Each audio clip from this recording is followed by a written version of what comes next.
said the little clock on the dash of her car as she parked it on a filthy winter night and sloshed her way towards the shared front porch. So far, though, it mostly wasn't in Jacinta's nature to do so, and also not very fair. Jacinta had been doing all the helping. It was the difference between being unemployed, Jacinta, and working more than full-time hours, Ray. And Ray supposed she should once again offer financial recompense, despite Jacinta saying it would interfere with her benefit. There was no sound of children's voices, and when Jacinta finally came to the door, she seemed half asleep, her hair tousled and clothes rumpled. "Sorry," said Ray, stepping inside. "The kids are asleep." Jacinta led her into the front room. "We went next door and got the mattresses off their beds and put them on the twins' floor." "Hey, look!" On top of the piano was a bottle, wearing one of those instant chill jackets, and beside it a plate of cheese and crackers. Mum champagne. How could she afford that? Ray wondered again. To celebrate. Day 1 today, wasn't it? The school's program. Big opening night tomorrow, Jacinta, and I really need to get some sleep. But Jacinta was enthusiastically twisting the wire clasp on the cork. "Oh, don't. It'll be a waste." Bop. The 2 glasses filled to the brim, and Jacinta raised a toast. "To the festival. May it be the best yet." The least she can do is spend half an hour with her neighbour and childminder, and she less of a friend than Jacinta would like her to be. "How did it go?" Jacinta sat down on the sofa and patted the place beside her. "Oh, great. Busloads of enthusiastic kids." Jacinta's eyes were shining, genuinely pleased for her, Ray realised, as she watched her down her champagne and pour another. "Sorry," Jacinta said. "Been hanging out for it. Just before Jazz and I broke up, I promised her I wouldn't drink alone anymore." "You've broken up again?" Jacinta nodded, unusually dry-eyed. "Oh, yeah, for good this time. We're so unsuited. She's not interested in books and writing like I am." Ray had a bad feeling, a premonition, a sense growing daily, more finely honed, that a request was coming. "You didn't move on my suggestion? A panel on self-published writers? I suggested it to you weeks ago, remember? Did you ever think about it?" "Oh, please don't, Jazz." "Do what?" Put the pressure on. It's too late. I suggested you contact Rebecca at the Fringe. Self-publishing is the way of the future and should be in the main programme. Well, there are all sorts of interesting things in the Fringe. Ray was thinking of Liu Hua in particular. Jacinta was glaring at her. "Like what? B-list shit?" "No, there are some very accomplished writers on the list." The phone started ringing in the flat next door, only just audible over the heavy rain. Ray stood up to go to answer it. "You can't go yet. I have to tell you. I'm going to put my novel, Heart of Ice, on the web any day now." The phone rang on. "Ray, I expected to have wide appeal, at least 500 hits in the first few days. Jesus, some of those poets of yours have smaller print runs." The phone was still ringing.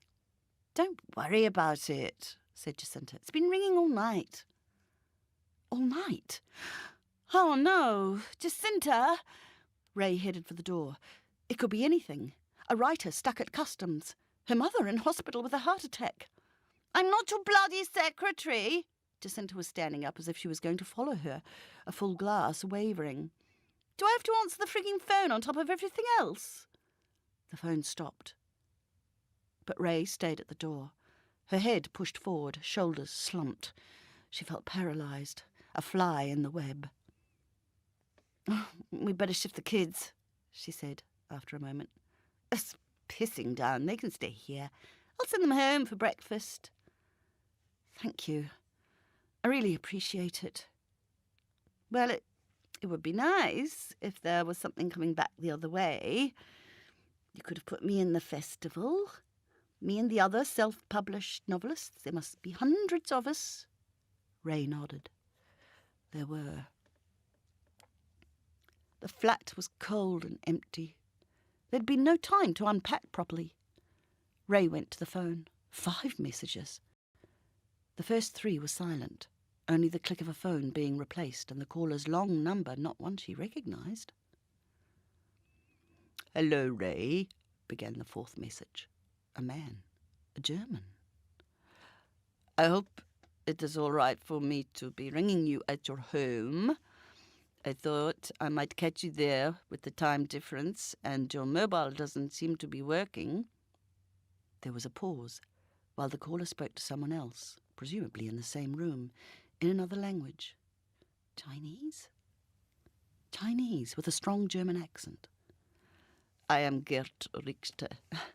I have been corresponding with you on behalf of Liu Hua and his invitation to the Oceania Festival. We have a problem. His visa has been revoked at the last minute. His transit visa through the United States. As you know, he was booked to travel through Los Angeles, since the other way could have been difficult for him. But it seems the Americans had a problem with it too. Ring me when you receive this message, should you wish. I am sorry to be the bearer of bad news. I will be in touch with Wang." Click. Ray put the phone down. The empty flat swam around her, and she had suddenly, from nowhere, a bad case of hiccups. Why would the Americans refuse him a transit visa? The nearest carton offered a seat, and she sank down onto it. The phone began ringing again. "Oh, Ray, it is Zhu Wang. I left you a message." "Wang! Oh, thank you for calling." She struggles upright, tried to focus. "Oh, the man in Germany with the Liu Hua. You've heard the news?" "Yes." "You know, I am not at all surprised. I am surprised that we got this far." Ray said, a lump rising in her throat, not a hiccup this time. She pictured Wang at the other end of the line, his anxious face and sad eyes. It had been a mistake to get him involved, to think for a moment she could do this brave, foolish thing. There was a silence before his gentle voice said her name again, asked if she was there, if she was all right, before he began to talk about what he would do now. He would republish the ad in the newspaper, but this time stamped with cancelled, and then he would set to work on an article on why the writer's visit was prevented. But that...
Good morning. Please stand.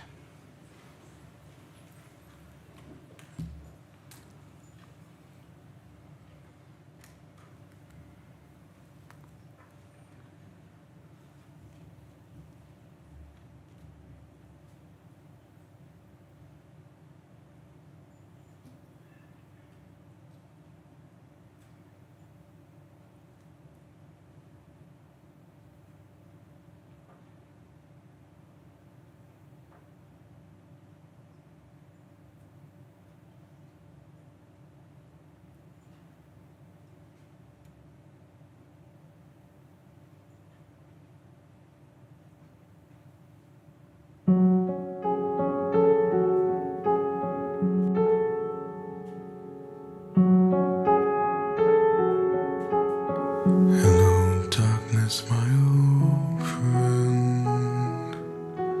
I've come to talk with you again, because a vision softly creeping left its seeds while I was sleeping, and the vision that was planted in my brain still remains within the sound of silence. In restless dreams I walked alone, narrow streets of cobblestone, neath the halo of a street lamp. I turned my collar to the cold and damp, when my eyes were stabbed by the flash of a neon light that split the night and touched the sound of silence. And in the naked light I saw 10,000 people, maybe more.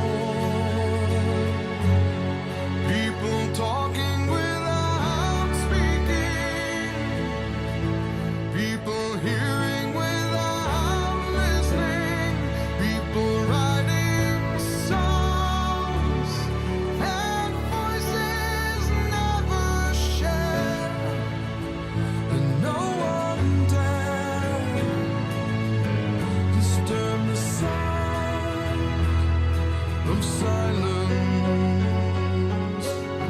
Fool said I, you do not know. Silence like a cancer grows. Hear my words that I might teach you. Take my arms and I might reach you. But my words, like silent raindrops, fell and echoed in the wells of silence. And the people bowed and prayed to the neon god they made. And the sign flashed out its warning, and the words that it was forming in the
Thank you. Please be seated.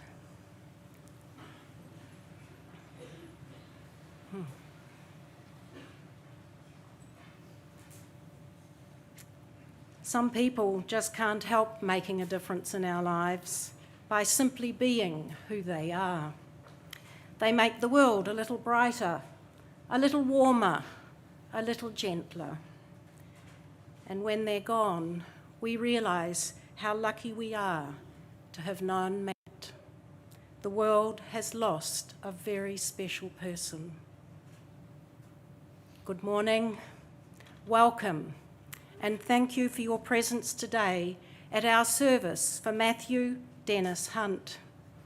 On behalf of Matt's family, welcome to you all, his friends and best mates, his colleagues, Prime Minister Right Honourable Jacinda Ardern, and other honourable guests. Each of us has been touched by Matt's death. For every person here today, there are many more people holding Matt and his family in their hearts. So welcome to those of you joining us via live streaming. I want to acknowledge the courage of Matt's family in choosing to share this service, to grieve personally, and at the same time to recognise the collective grief so many in New Zealand and beyond feel.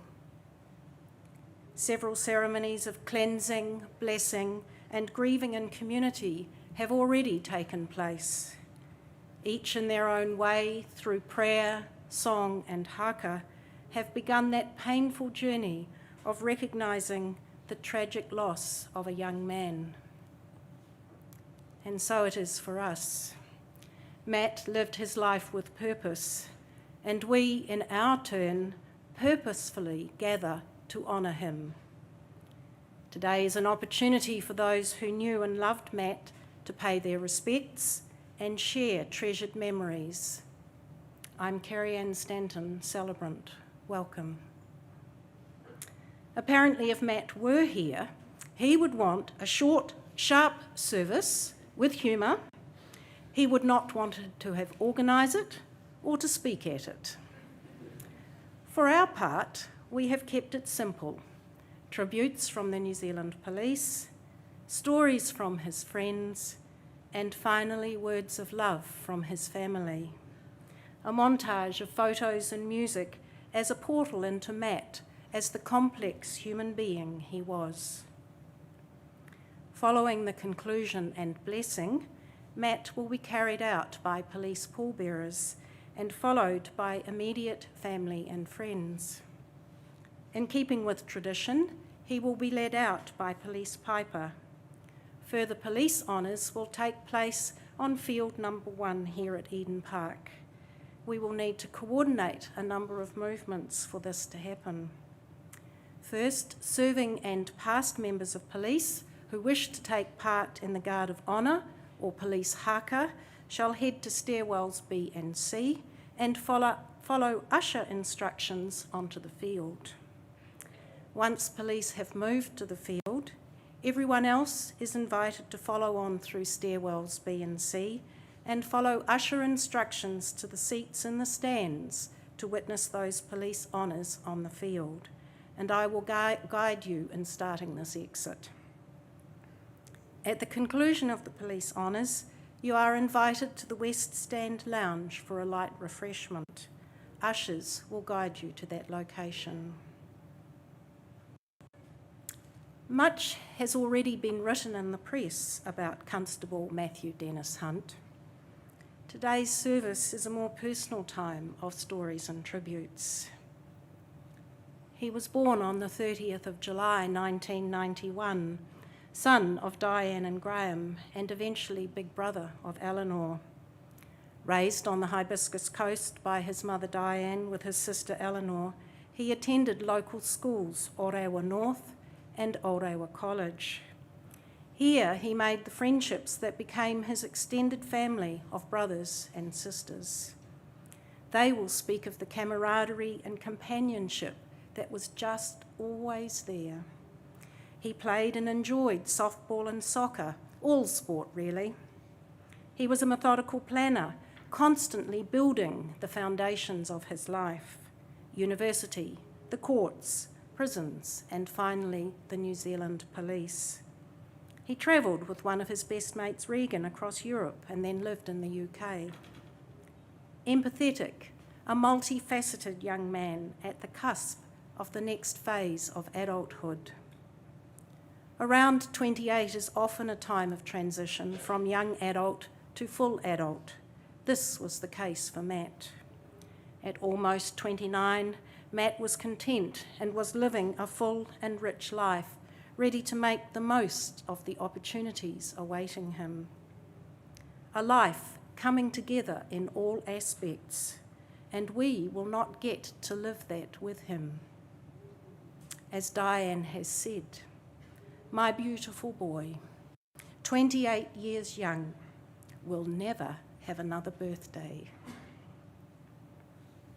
Instead, we have gratitude for a life shared and enjoyed, commingling with the grief of a future life cut off. Matt relished his role in the police, ready to move and go where the opportunities were. He loved testing himself. He loved the discipline of sport, of teams, of his work. Let us hear from each of those teams, those families, and we're going to start with Police Commissioner Andrew Costa and Sergeant Dean Taylor, Matt's sergeant for 2 years at Orewa. So, Commissioner, when you're ready.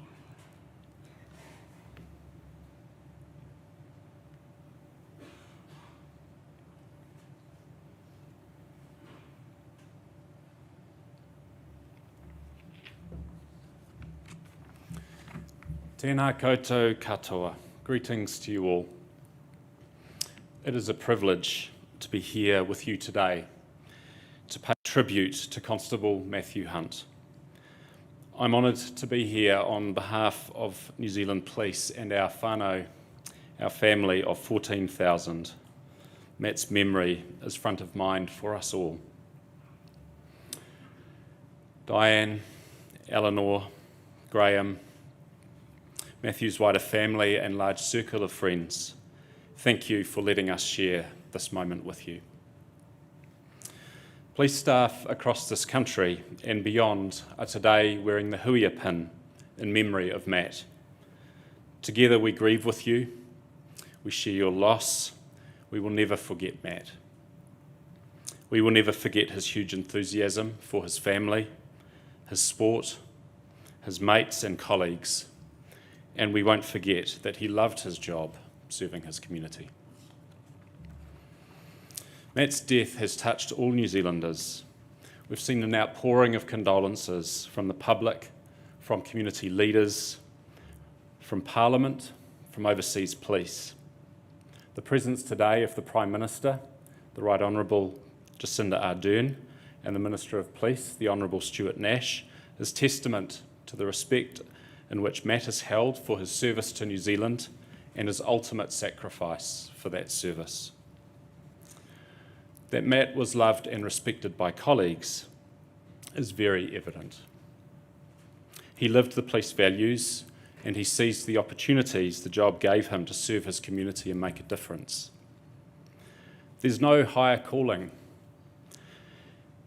than to serve, protect and care for others.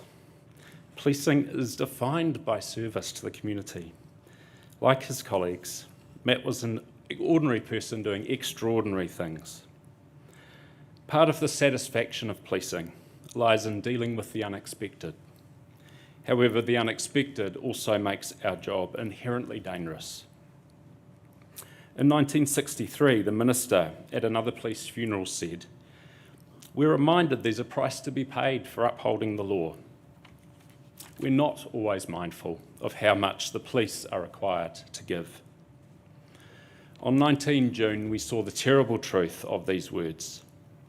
We are appalled by the senseless taking of a young life and the sort of circumstances which keep us awake at night. But the job of policing goes on. Every day and night, women and men put on the uniform as Matt did, and go out there as Matt did, not knowing what the shift will bring, but knowing that their actions will make a difference. The police family is tied in that single garment of destiny. We work together, we celebrate together, and we mourn together. I want to make special mention of Matt's colleague who was working with him on 19 June. I commend you for your bravery and for doing all that you could in that horrendous situation. I also pass on my best wishes to the member of the public who was injured for your ongoing recovery. Diane, Eleanor, Graham, your close and extended family. From the moment Matt joined New Zealand Police, you became part of the police family. 14,000 members of that family have their arms held out to you. Today they wear the huia pin over their hearts for Matt. We together will never forget him. We will continue to honour his life, his service and kindness to others, his integrity, his generosity, and we will honour it for generations to come. We will do this in the way we go about our business, with the courage and compassion that Matt showed as he made his contribution to build a safer country for all who live or visit here. On behalf of New Zealand Police, I offer you our sincere and deepest sympathy for your loss. Constable Matthew Hunt, thank you for your service. May you rest in peace.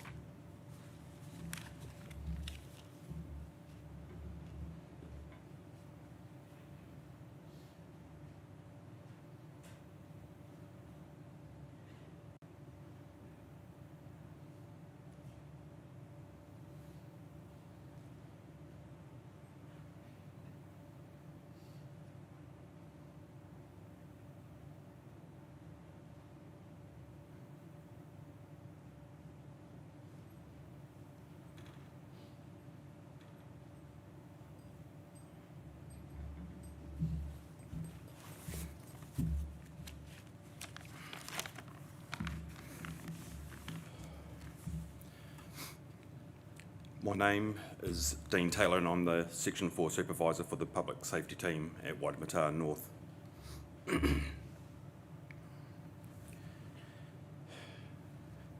Constable Matthew Dennis Hunt, Matt,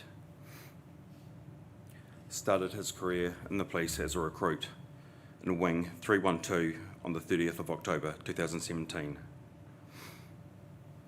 The wing patron was Sir Mark Solomon. He graduated on the 9th of March 2018. His mother Diane told us he was so proud on this day, becoming a constable.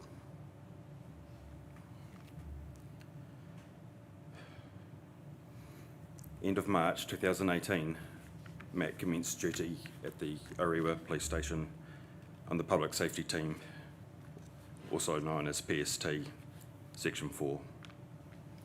A few months later, I was placed as the sergeant on PST4.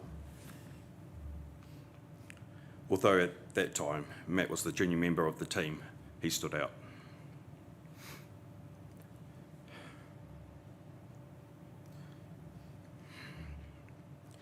Matt was a humble guy and wouldn't want this fuss. However, Matt, on this occasion, you deserve all of this. Matt would also be quietly taking great pleasure in the fact that I'm now standing here telling you all about him, as he knows I'm not a fan of public speaking.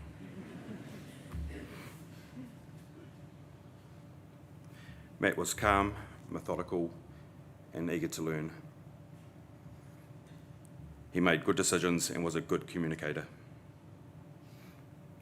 He was eager to hone his skills so that when the time was right, he would commence his detective training. Slowly started to upskill him, giving him more and more challenging, complex investigations, which he took in his stride. Nothing fazed him. He enjoyed actual investigations rather than responding. At the beginning of this year, Matt went through some tough times, which included his grandfather passing away and being between flats. PST4 rallied around him. Matt went to stay with one team member Peter Hamdy and his wife to help him out. Matt apparently had a bit of a panic on one occasion while staying there. Matt was super clean and tidy. On this occasion, he prepared a meal and returned to his room. A couple of minutes later, he came racing back to the kitchen, apologising as he'd left a dirty pan in the sink. I also heard Matt may have seized an opportunity while they were overseas and reorganised their kitchen.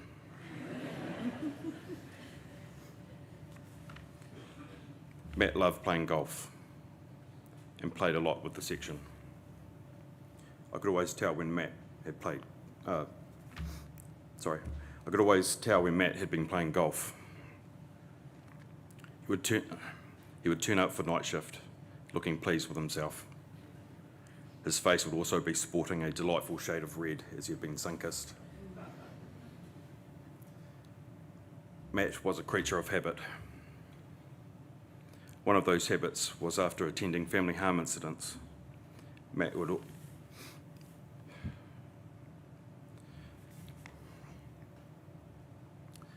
always insist on going to the beach to finish the report. Matt loved taking in the view, and he had his favourite places in most of the areas that we cover, such as Red Beach, Snow's Beach, but really any beach would do. At the beginning of March this year, Matt moved into a flat in Hobsonville. He loved this flat and said his flatmate was awesome. He loved the area, and the whole Hobsonville environment was perfect for him. Not long after moving into this flat, Matt got a spark back in his eyes. He spoke to me more and more of wanting to progress his career. He wanted to change stations to gain more experience before doing CIB induction and commencing his detective training. He was very excited about his plan, and so was I.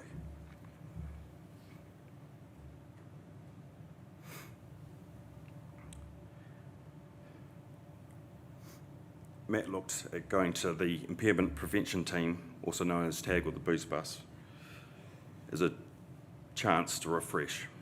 Better hours, less overtime, and he could pick and choose jobs. Matt was a very hard-working officer.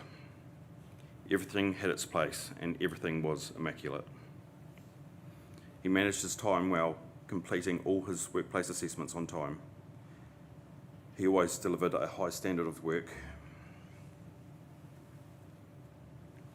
I recall his final assessments. He continually fussed over them, fine-tuning them and making sure they were perfect to his standard. The field training officer and myself had already gone through them and they were fine how they were, but Matt insisted on perfection.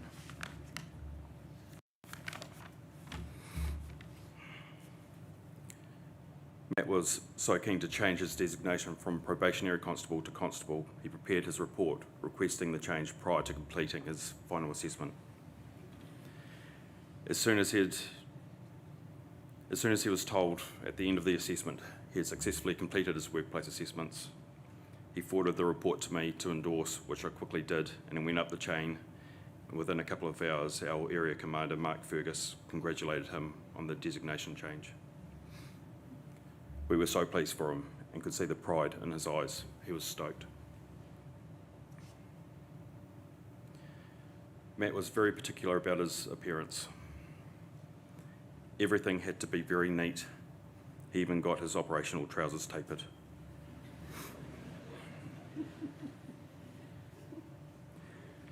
Matt had his fan club in the community.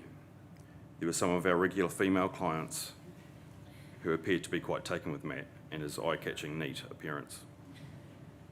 On one occasion, one of these females boasted of how she had recently done her eyebrows for Matt. Another one used to say, "Hi Matt," as she batted her eyelashes at him. Her partner wasn't too pleased and kept asking, "Which one of you is Matt?" every time the section dealt with him.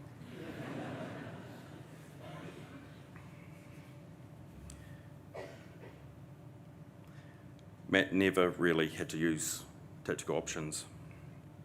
As I mentioned earlier, he was a good communicator. he could often negotiate with people. He never used the tactical options weapons we carry on us. If he had to use force, it was only minimal arm restraining techniques. In 2.5 years of frontline police work, I believe Matt has only had to write one tactical options report. This is some of the report he wrote in relation to empty hand tactics which he used on a mentally affected person he dealt with.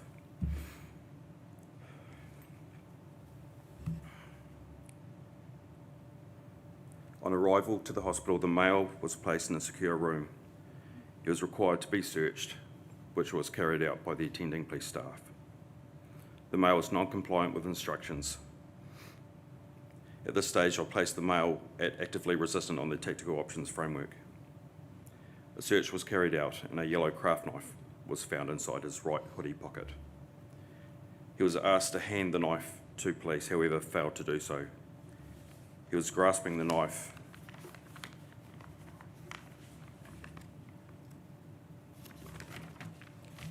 tightly in his left hand. Force was required to take the knife from the male. As police attempted to take the knife using empty hand tactics, he received a small cut to his right hand from the knife blade. This was an unintentional result of removing the item from him. It is believed the male had the knife due to his paranoia, which he later admitted was the reason. He did not attempt to use the knife against anyone or himself. Following the search, the male became cooperative. That was Matt. Humble, caring, and proud. He made an impression on all who met him. He was so proud of wearing the uniform. I just want to finish by saying, Matt, rest in peace. I've got the team. You'll not be forgotten.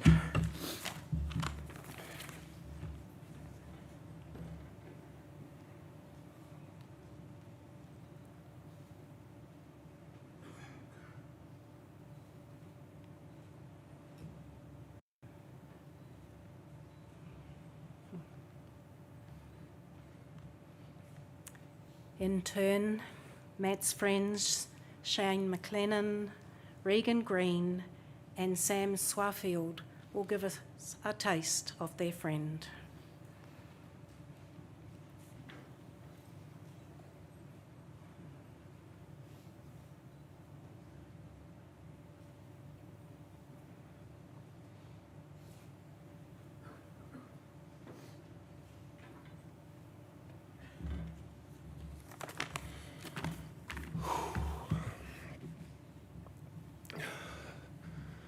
Good morning.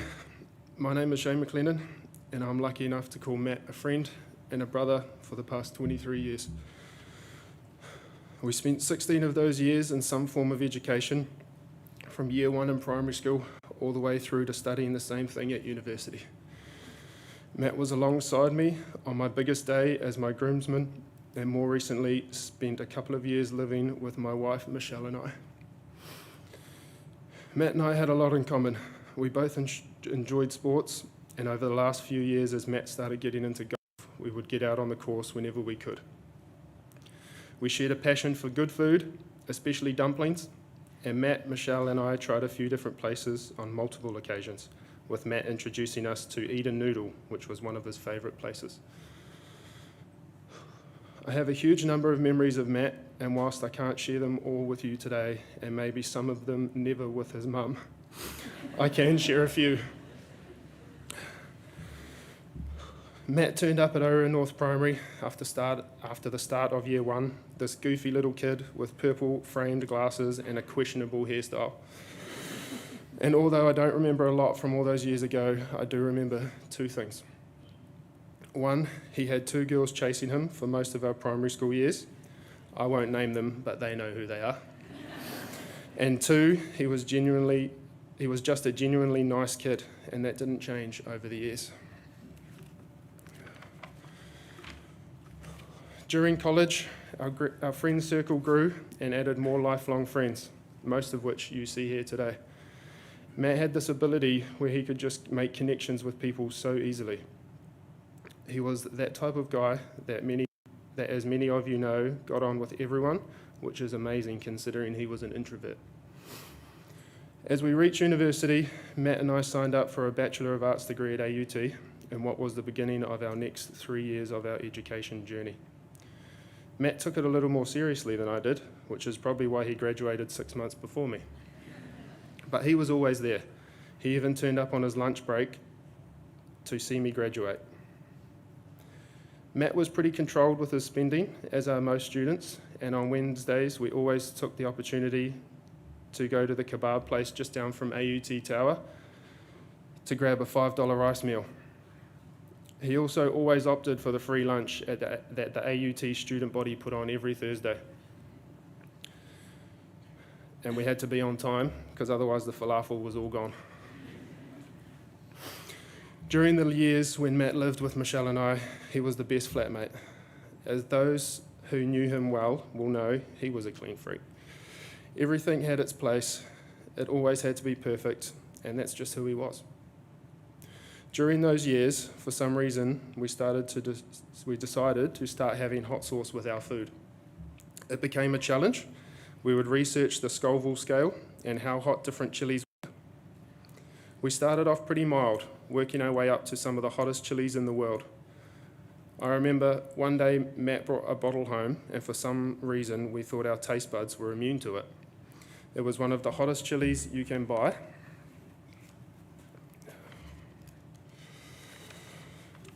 But Matt decided to have a teaspoon of it anyway. I guess just to try it out. Well, within about 30 seconds, he was out on the deck with his shirt off, a bottle of milk in his hand, tears streaming down his face and asking for his mum. To this day, the bottle of hot sauce is in our fridge and doesn't get used. Matt moved out just before going to police college to start his next chapter. Our last catch-up in person was on March 15th, where Michelle and I met him for breakfast at Hobsonville Wharf. We talked about what was next for all of us. I was starting work the next week just down the road from his place, and we talked about having coffee and golf each week on Matt's day off, something I can now only dream of. Matt, you're an outstanding friend, one of the best. You were loyal, modest, caring, and extremely selfless. You were taken too soon, but I was lucky enough to have you in my life, and for that I am grateful. You will never be replaced, never be forgotten, and I know you'll be watching over us as we live on in your memory. We will take care of Diane and Ellie just as you did, and be thinking of you always. Until we see you next, I'll continue to enjoy the dumplings and try my best to keep it on the fairway. Love you, brother.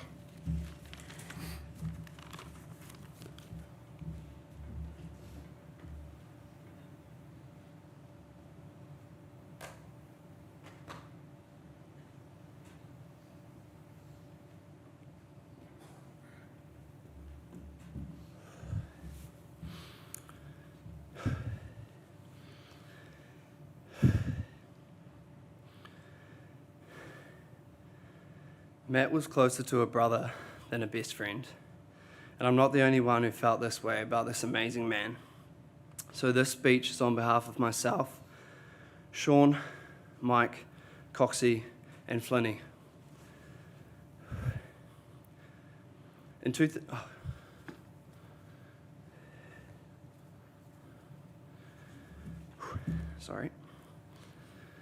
Over the last couple of weeks, I've been communicating with these guys and many others, and the most consistent comments have been Matt was selfless, caring, loyal, and completely unaware of how handsome he was. Matt really was the nicest guy in the world. He had the kindest heart and would do anything for any of his friends. He displayed this right up until the end, making sure I made it home after the Blues vs Hurricanes game, when I may have had a few too many. We have so many great memories here at Eden Park with Matt. so to give him a send-off here really means a lot to us lads.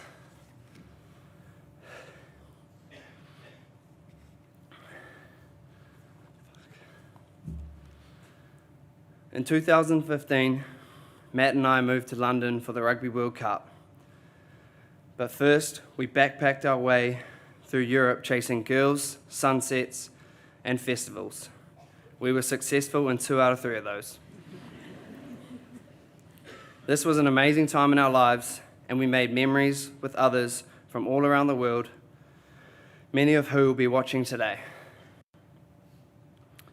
The best part of this trip was waking up every morning and exploring a new city with my best mate, even if it was to his 7 consecutive alarms and often a hangover. Some of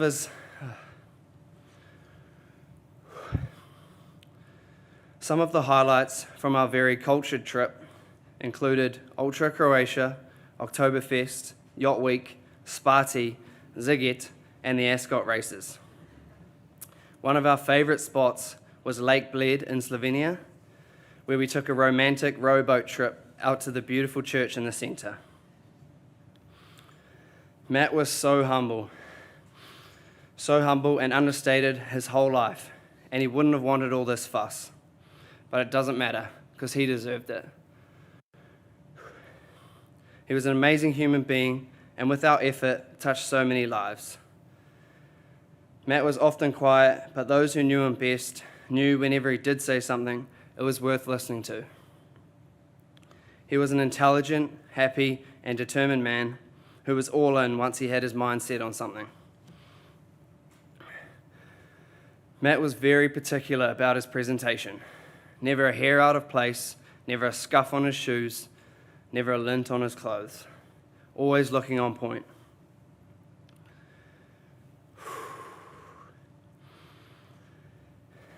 And his bedroom could only be described as immaculate. Everything was placed perfectly in his rightful place. And just to mess with him, we would move things around his room, and Matt, being Matt, would laugh this off and adjust everything to restore perfect symmetry.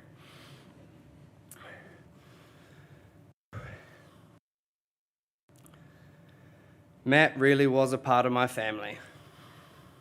There was a period of about 4 years where Matt was at my house from Friday to Sunday, always willing to jump on the tractor and give Rocky a hand. Much to Dad's delight, he even lived in my bedroom during a uni placement while I was living down in Queenstown. Whilst he was studying, he worked with my mother, sister, and my wife Brittany at an after-school care, where I hear he was amazing with children. More recently, he went through the journey to becoming a police officer with my brother and watched him graduate when I couldn't be there. So naturally, my family considered Matt as another brother and son. And Matt, they loved you very much. Losing Matt has left us sad, angry, confused, but mostly heartbroken.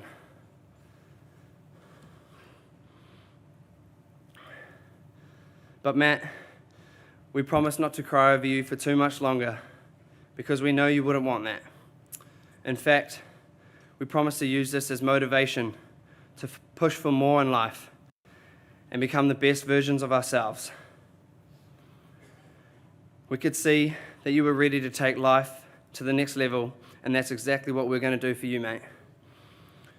We promise to be there for each other through the toughest time in our lives, always make time for one another in the future, and start up that annual golf trip we'd always talked about.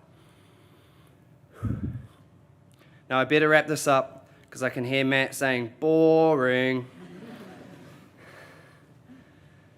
Bro, you were the best friend that many of us could ask for, and we're going to miss you forever. We love you, Matt.